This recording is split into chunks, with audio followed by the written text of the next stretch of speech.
This is a bit of an interesting episode because Gisele was the Liberal candidate for the seat of North Sydney, but that seat has since been abolished and half of it is now in Bradfield. So I'm very excited that Gisele Kapterian is now the Liberal candidate for the seat of Bradfield, and I hope you enjoy this chat as much as I do.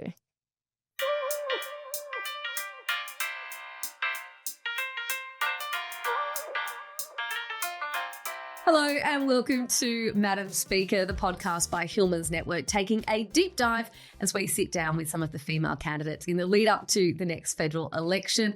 And today in the studio, I am joined by the one, the only Gisele Kapterian. Gisele, thank you very much for being here today. I've known you for quite some time, so now I feel like I'm just going to really hard launch into the next topic, which is my favourite thing about you. Talk me through Eritrea and Geneva. Yes. And what you did there. So that's my introduction. Here's my friend Gisele. Yes. Talk about it. I've noticed that. Yeah. Exactly. It's become a thing. And you know what? In this era where people are trying to, we meet so many people, we have the privilege, I think you and I particularly, to meet so many people in our line of work. That, trying to find that thing to remember, who's that person again? I'm happy to be the Eritrea Geneva girl. That's fine. It works for me. I'm like just the crazy dog lady. But that's okay. It's all right. Another thing we share in common. Yes. Shout out to my Theodore, who had his 6th birthday yesterday. Yeah. Beautiful spaniel. He is. Okay. But yes, Eritrea and Geneva. So I have always had a huge love and interest of international affairs, international politics. It was part and parcel of growing up for me. So my family's from Jerusalem. I was born here. My parents are of Armenian heritage. As many of who know that part of the world, my grandfather is British. I should start there. And so my family history is very much a product of boundary changes, lines drawn, world wars, international politics, international relations at its, very heart. And so conversation around the dinner table for all of us was always very much about what's going on in the world. And, the fact that I'm here today is entirely a product of those changes. So it was just endemic to everything we did, everything we thought about. And, as many know, I'm a huge advocate for the recognition of the Armenian Genocide. Yes. Because as many Armenians will very firmly say, if you don't get involved in politics, it will find you. And unfortunately for the Armenian people, that's had very tragic and significant consequences. But we are not alone in that. This is a story shared, unfortunately, too broadly. Yeah. And so my interest in international affairs, in shaping the rules of the international world order, was always part of what I did and what I knew to be so important to keeping families safe, to allowing each of us to reach our fullest potential, to create that true equality of opportunity that we in the Liberal Party talk about so very often. Yeah. It's such a foundational element to realising that.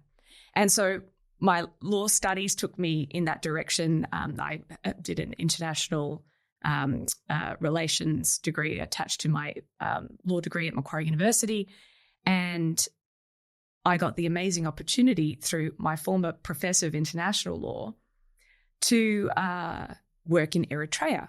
And it happened because she had been a PhD student at Yale, and her professor had been trekking through Africa, as one does, in the 90s. Went all the way from South Africa all the way to the top, and came across this newly independent country of Eritrea. For those of you who have to look at it on a map, you are not alone. I also had to do the same. I play Global every morning, so that is the only reason why I know where it is. That's right. Very good.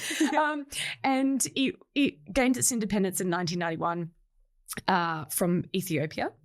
And when Professor Lee Brillmeyer kind of stumbled into the country, they were having some maritime boundary issues with Yemen across the Red Sea, which, as everyone knows, is very much in the news at the moment. And she said, I can help. And so she became, and this is obviously a very truncated version of what happened, but she became the advisor to the president of Eritrea. And she started a positive discrimination program with young, talented women who have a strong passion for international law, and she would bring them in to help Eritrea with their international legal issues. That is like a win-win-win for it was. Like, yeah. Absolutely. And so I was privileged to eventually be selected to join the team in helping Eritrea in its case against Ethiopia for breaches of the laws of war.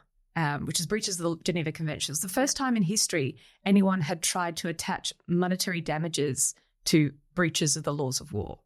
And, some people might say, hey, Gisele, two of the poorest countries in the world suing each other for damages. Well, it's the principle of it. Yes. And to the people, who had been so negatively affected, I mean, I think it's an understatement, by the ravages of war, whether that be, the treatment of POWs or, the confiscation of property or the destruction of property and destruction of livelihoods, some form of compensation was the only way we were going to be able to give those people an ability to start life again. But for the war, where would their lives have been? And which is such a challenging thing to quantify. Yeah, it is. And again, shout out to Australians. I mean, again, it was the case was held at the International Court of Arbitration in The Hague, and again advocated for on the case for Eritrea by James Crawford, the late great James Crawford. Right. So who's a amazing figure for those in the international law space who revere his work and an amazing contribution to the body of work. And so is that how you kind of ended up crossing over into Geneva as well? That's exactly right. And what I realized in that time was unless a country can get its economic fundamentals right, until people have a chance to make a living in a fair and freer world, everything else we look for in life, human rights, equality, all the things that we strive for and privileged to continue to strive for in first world countries like Australia, won't be able to be achieved at all. So I moved into international trade at that point and started making my career in the international trade space. That's amazing. What an incredible experience. And amazing that your professor kind of just used this problem in the world as a positive to train these young women up as well. Like, that's just such a fantastic solution. It sounds like politics was really kind of the norm at your dinner table growing up. Was there a particular moment or a stage in life when you realised you wanted to go into politics, or was it more so always something that you had your eye on? No, it wasn't actually. I really thought that my space was in the application of law and the advocacy of laws that had already been put in place. And it versus the creation of law. Correct, exactly. Until I had been an international trade lawyer at this point for about 4.5 years, living in Geneva. I'd just come off another major case helping a developing country in a progressive taxation system case that was being held by being brought against them by the EU and the US. Yeah. And I was just frustrated at that point that as a lawyer, you only really get the opportunity to work within the parameters of the laws that have already been set. And it was that moment where I thought, wouldn't it be fantastic to actually be further upstream in that process? Yes. And as great things in this world happen, it's serendipity. Yeah. I happened to be at home with a glass of wine after this massive case had finished. And lo and behold, Julie Bishop was being interviewed. I think it was on Bloomberg. She was in Europe. She was shadow spokesperson for foreign affairs and trade at the time. Where were you? I was in Geneva, on the couch, with my pajamas. Love it. It was real Friday night, kind of heavy week, makeup winding off, down, hair in the bun, Love that it. entire scenario. And Julie comes on and she's talking about Australia as a top 20 economy, about how we really punch above our weight, and which had been so very much my experience working in the international relations space. I mean, anyone who works in this area knows that Australians are so well regarded on the international stage, when I was at Cambridge, for example, we were the biggest cohort. So many of my professors were Australian. Yeah. We really well regarded. We punch above our weight. We do amazing things. And Julie was articulating this, it was the early stages of her, her entrance, I suppose, into the international stage. Yeah. And she really nailed it. Yeah. And I thought, and I'd been out of Australia for a number of years now. I wasn't keeping up with what was going on generally. And I thought, wow, she's incredible. I spoke to my parents the next morning and I said, I'm thinking about moving home to Australia and I'm thinking of seeing if I can work for Julie Bishop. I'm going to go knock on Julie Bishop's door. Exactly right. And my father very wisely noted that I probably will need a plan B, knowing I've got no way of, no connection there. Contact exactly right. Yeah. And by Monday morning, I had gone in to see my boss and said, hey, I think I'm going to change careers. And I was... over the space of a weekend. Exactly. And it's just the way things happen, right? I didn't have a mortgage, didn't have kids. Yes. I was free to make a choice, I didn't have anyone depending on me. Yeah. So I could risk it. Yep. And so I thought, let's take the chance while I could. You kind of spoke to this earlier, a little, you touched on it, but I wanted to talk about your childhood. I didn't know that you were born in Jerusalem. No, I was born here. You were born here. I'm first generation. So depending on how some people classify first generation. But yes, So who was born in Jerusalem? Both my parents. Your parents were? Yes. Okay. And then they moved here. My father in 1973 and my mum in 1974. They knew each other in Jerusalem, actually. Okay. They mixed in the same circles. Yeah. And then when they moved to Australia, they met again and hit it off. He really hit it off. Wow. Yeah. And so where did you grow up and what was kind of your childhood like? So I grew up in Willoughby, about 400 metres from where I live today. Around the world and back again. Right back again. Yeah. And, that isn't a testament to how brilliant this part of Sydney is. Yeah. This corner of the world is just magic to me and will always have that very special place in my heart. And it was very much a community which was had a lot of recent migrants. Yeah. A lot of Italians and Armenians had been there. The church is there. Yeah. My mum actually sent me to the Jewish Temple Emmanuel around the corner. We're not Jewish by faith, we're Christian by faith, but my mum was like, well, this is the world that we came from and let me expose you to that. So I went to Temple Emmanuel in Chatswood. I learned all my prayers in Hebrew. I don't know what I'm saying, but I can be invited over for Shabbat dinner anytime and not embarrass myself, which is great. And, I'm so grateful for that. My parents continued that exposure, sending me to the Sydney Japanese School in Terry Hills. So, and then, which was the primary school and what was the high school? So my primary school was the Sydney Japanese School, and then my high school was in Killarney Heights High public school. I'm a public school girl, very loud and proud. There are just so many cultures. So many cultures. So Sydney Japanese School. Yeah. Why Sydney Japanese School? Well, remember, I'm an 80s kid, right? I'm an elder millennial, as they call it. Remember, in the 80s, Japan was, the rising superpower. Yeah. And so my parents are like, well, here's the world we come from. Yeah. You're Armenian from Israel. This is, the future. You live in Australasia, you know. So here is the Sydney Japanese School. You're going there. You're going to learn Japanese. Did you learn Japanese? We learn Japanese an hour every day. Can you still speak any? I'm terrible. I've forgotten. Takusan wasuremashita. So I've forgotten most of my stuff now. But I was just so grateful for this. This is how my parents grew up. Experience. Yeah. And for them, and in other parts of the world where they don't have the tyranny of distance that Australia suffers from, this is just the way it is, And so they tried to do the best they could, try to overcome those kilometres and miles and by exposing me to all these things. And I think it's just given me such a great exposure to the way other cultures think, history is not just from, one side and the complexity of the world that we live in.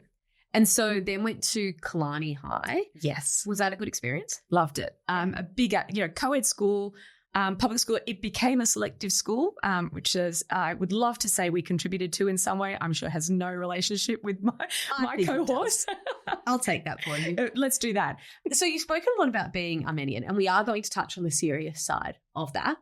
But before that, yes, I would like to know, are you asked more about the Kardashians or Gladys Berejiklian? You know what? This is such a proud moment. Great. Gladys. Yes. Yeah. Wonderful. 100%. And that goes to show, I'd love that moment where Gladys meets Kim. I'm there for that. I would love that too. We should arrange this somehow. Yeah. With our contacts directly to the Kardashians. Why not? Yeah. I'm sure she's listening now. Yeah. No, they'll be tuning in. Big fans of Madam Speaker. So now talk to some of the other stuff you've done with Armenia, because I know, did you take a delegation there last year? Yeah, so I was part of the Armenian National Committee of Australia, which is a membership organisation that represents the diaspora, the Armenian Australian diaspora here, and we have a number of organisations across the world that do the same thing, whose primary focus is about representing.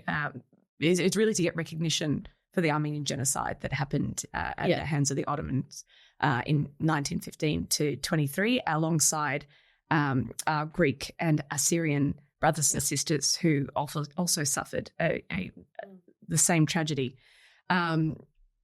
So last year, we took a parliamentary delegation to Armenia, comprised of, I think we had 7 delegates from New South Wales and Victoria. And a mix of parties. Yes, absolutely nonpartisan. And again, credit to both the major parties on this. They have been unwavering in their support for, we can always find great advocates across the board. Yeah. What we do need to do, though, is, of course, translate that into actual formal recognition, which is remains on the horizon, and I hope it's not too far away. Yeah. But yes, bipartisan support for the trip. Now, the trip was supposed to commence on a Saturday in September. The neighbouring area of Nagorno-Karabakh, Artsakh, as many people would know it by, between Armenia and Azerbaijan has been disputed for a number of years, basically since the Soviets took over. It is 98% ethnically Armenian. There has been a number of conflicts and territorial disputes around that area for over a number of years. Azerbaijan had implemented a siege of Artsakh for about 9 months at that point, and had started bombing Artsakh on the Wednesday before the Saturday that we went. So it's literally right on the border.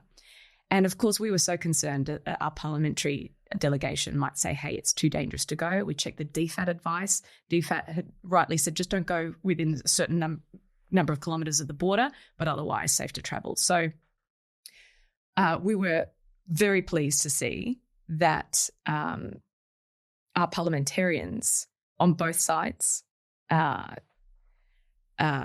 decided to still wanted to go, come with us. And it was such a powerful moment, because we ended up going down to the border towns of Goris, where we actually saw the first arrivals of the refugees fleeing Artsakh. And our parliamentarians were there to witness that and ask them about their experiences. And because of them, we were able to get media attention on this corner of the world that often gets overlooked. Yeah. But it is very much a part of the power play that we're seeing play out even today in the broader Middle East. And, we were the unfortunate timing of the situation was at least, mitigated somewhat by the fact that at least if we were there, we could show the world what was happening. Powerful. It was. Yeah. It was. Because until then, and I have to call it out, we were not able to get any traction on this issue across the major networks. People were just not interested. Yeah. Watching 120,000 ethnic Armenians cleanse from their lands without any commentary whatsoever. Yeah, no one even knowing about it. No one even knowing about it. Yeah, that's so powerful. And that first-hand insight that those parliamentarians got. Absolutely. That's like completely invaluable. Absolutely. What was your first job? My first job was actually at the local chicken shop, flipping burgers and making burgers after school, and it was fantastic. Actually, I loved it, and all of my friends had jobs at the local shops as well. So it was really, really fun. I was still in high school. In like near Killarney or near? Yeah, in Forestville actually. Oh, yeah. So yeah, it was great. Like a Charcoal Charlie's. That's exactly it. It's the OG. Yeah, absolutely. Unbeatable. Yeah, that's right. Yeah. I would have really had my hand in the cookie jar if I worked at Charcoal Charlie's. I think that wouldn't have been a good idea for me.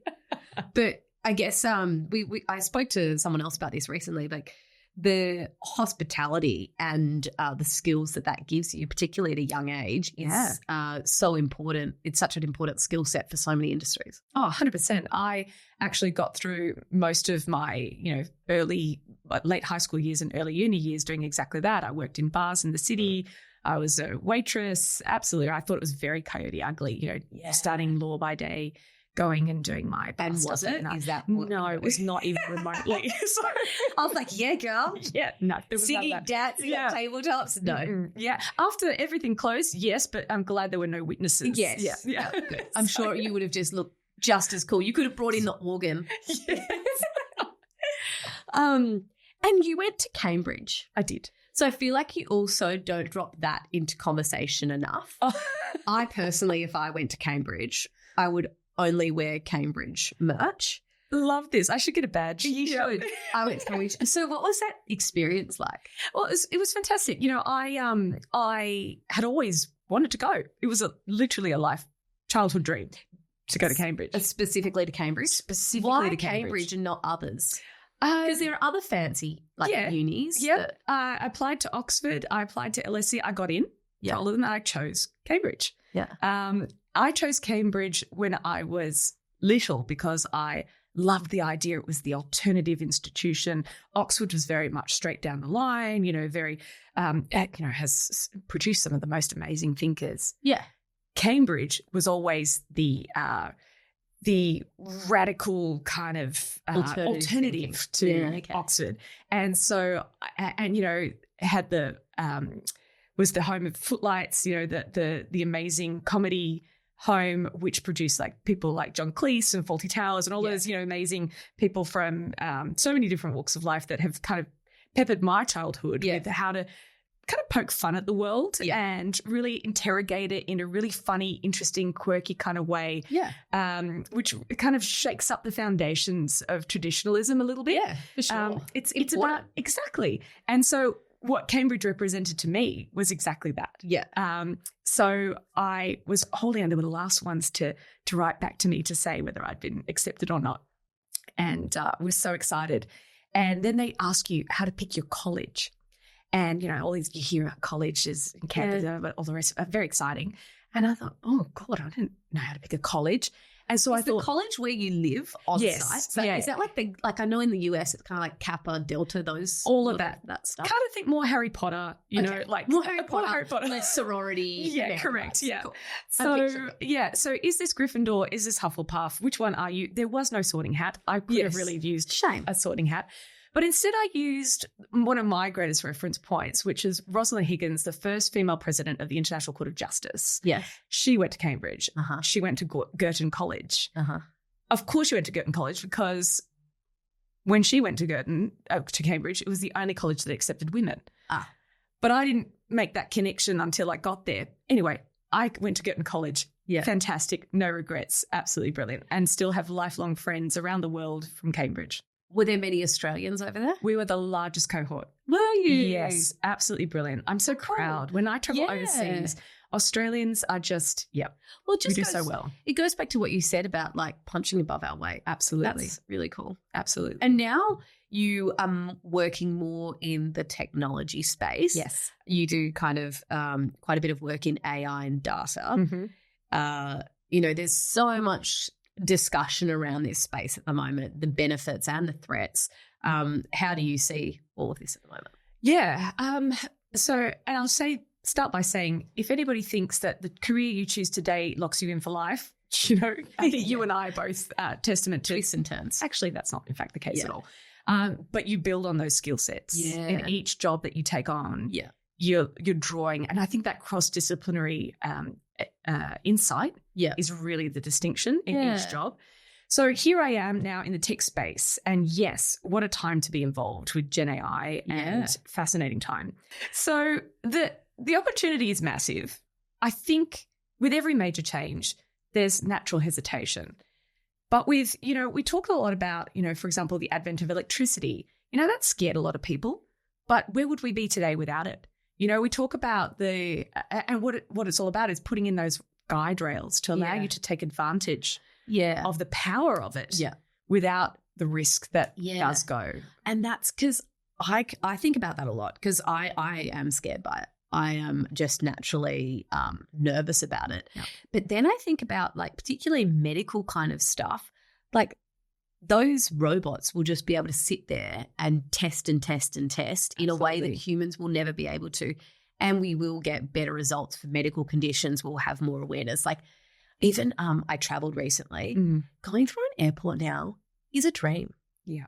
Like, you just do your passport and everything happens. Yeah. And remember, like, the pen and paper, all of that stuff we used to do. Totally. And I kept saying to my husband, I was like, okay, like, this AI technology stuff is actually, like, that's so much more convenient, makes the whole experience a lot better. Absolutely. And this is, I think the pace of change is about right. I think our hesitation is about right. I think we need to be wary of these things. So we use things appropriately. It's funny. I drew another analogy last night when I got home from Canberra. I turned on SBS World Movies, one of my favorite things to do. And they had the movie about Marie Curie on, Radioactive, fabulous.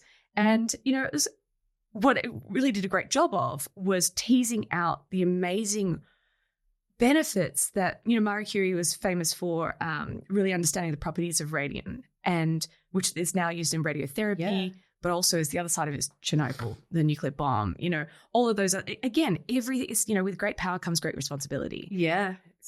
Of course, very important. To live by. Yeah. Absolutely. But it goes, I think Gen AI is much the same thing.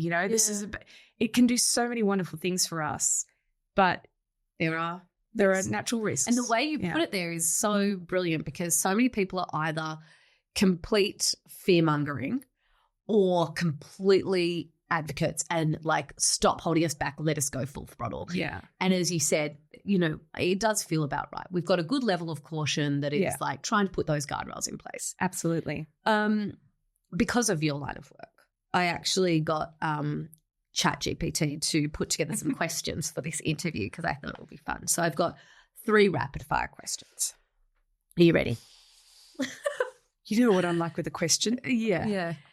Imagine you've been given a 1-year sabbatical with unlimited resources. What project or endeavour would you pursue, and how would you spend your time? I think it has to do something to do with dogs, animal welfare, conservation.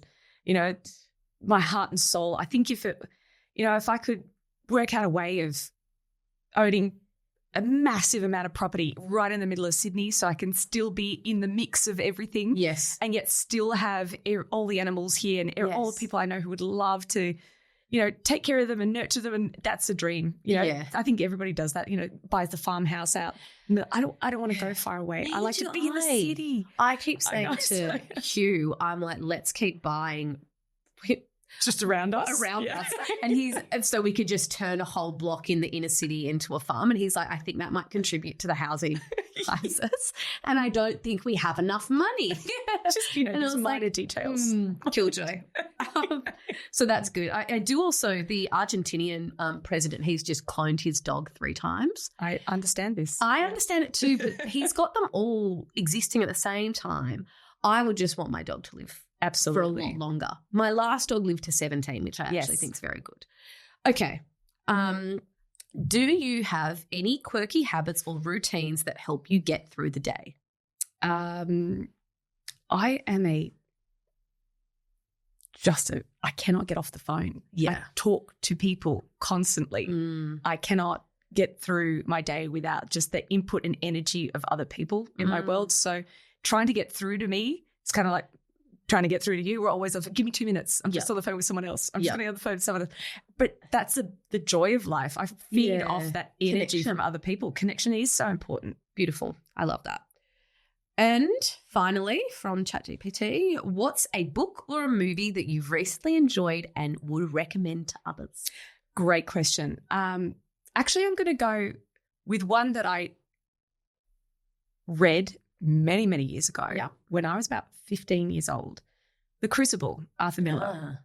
And I was, written by, amazing playwright during the time of McCarthyism. But what it really did highlight, for those of you who might not remember the story, I don't know anything about it. Fabulous. I've obviously heard about The Crucible, but I don't know anything about it. Absolutely fantastic. Turned into a movie, Daniel Day-Lewis, Winona Ryder in the 90s. Highly recommend if you've got a spare couple of hours on a Sunday afternoon. And what it really does is it's about the witch trials of Salem. And, there are so many themes that you can take out of this story, which are just so powerful. They are timeless and so relevant to today. Yeah. But the one that I think is probably hit me the most when I watched it the other day was the idea about how we denigrate people who disagree with us and we do that in a way by reducing their moral value. We claim moral superiority. Yes. And and in doing so. Moral and also intellectual. And intellectual, yes. Like we say they're dumb. Exactly. And the way we do that is by saying that the argument that they've created has no moral standing of equivalence to ours. So that's not right. It can't be right. We don't agree on a set of facts. We don't agree on the morality of it. And so we say, this is where I think our society has gotten to. What then happens is that because people want to side with the side that's morally virtuous, not the side that's correct, we end up in a situation where emotions can sometimes dictate an outcome, even if it's not right. And somewhere in the back of your mind, you're feeling like, actually, this doesn't feel right. Yeah. But I feel like I'm silenced to speak out, because if I do speak out, then, in the case of The Crucible, you'll be burnt at the stake. Yeah. Less dramatic these days. It is less but dramatic. There's an analogy. Whole cancel culture, pile on Correct. culture. Yeah. Yeah. And it just, we need to, I think we are maybe getting better at that. I had a conversation with someone about this the other day that I think cancel culture is pretty much over. Like, I feel like society is getting much better at it. Yeah. But what we're doing instead is like, it's very cool now to be like, everyone's very pro discourse. Like, we had that moment where no one spoke to each other. But now everyone is like discourse, like that's the way through it. But then the way they say, like, I've had people comment even on Instagram posts or, opinion pieces I've written, that they have commented something and then they're shouting at me like, engage with me, respond with me. I'm like, this still isn't like civil discourse. Like, Yeah. And why can't two different opinions just coexist in the world? Yeah. Yeah. So I great. It's a good recommendation. It really is. And it kind of tapped into also, and something else I heard Obama say many years ago. He said, in this current world, we give everybody a platform to hang themselves, but no opportunity for redemption. Yeah. And so coming to this cancel culture piece again, it's like, how long do we put people in the freezer for? Yep. How long do we decide that they are persona non grata? What's the way forward if we don't give them a platform for redemption? Yeah, and sometimes it's almost like someone saying the wrong thing that's politically incorrect. That person is kind of critiqued more than people who commit crimes, and it's like, how does that weigh? Spot on. Yeah, it's really, really interesting. I want to do one more question, but this one's actually not a robot; it's my own. But it's one of my favorite questions. A bit of a weird one. So, if you got to be a brand ambassador for like any product, but you're trying to so you're like, you're an influencer, pretend. Okay. And you've got gazillions of followers and any brand wants to work with you.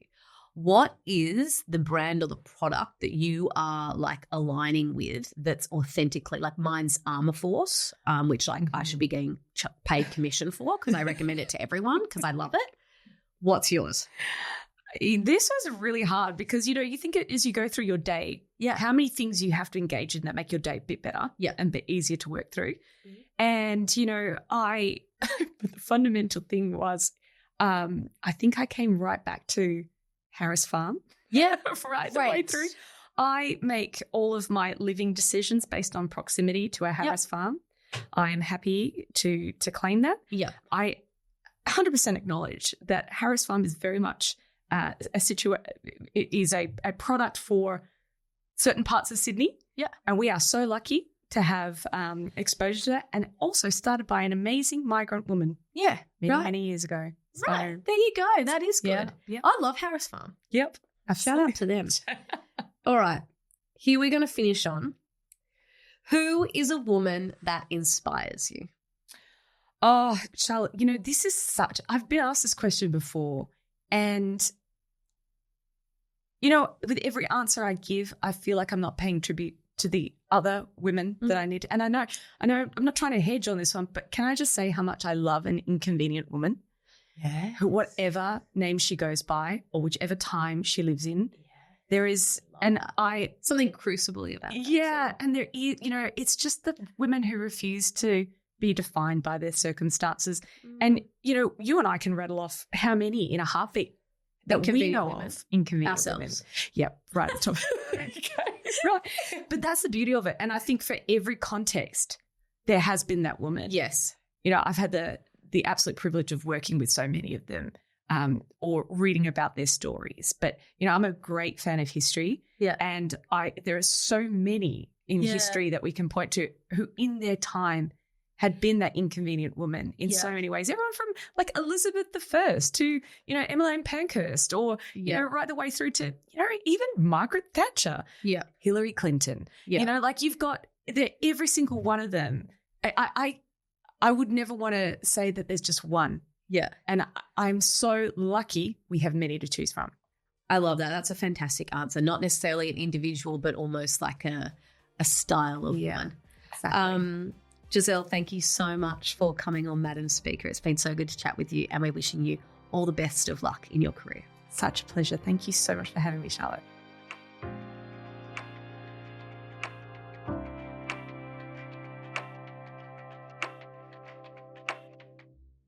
Authorised by C. Mortlock, Hilmer's Network Foundation Limited, Sydney.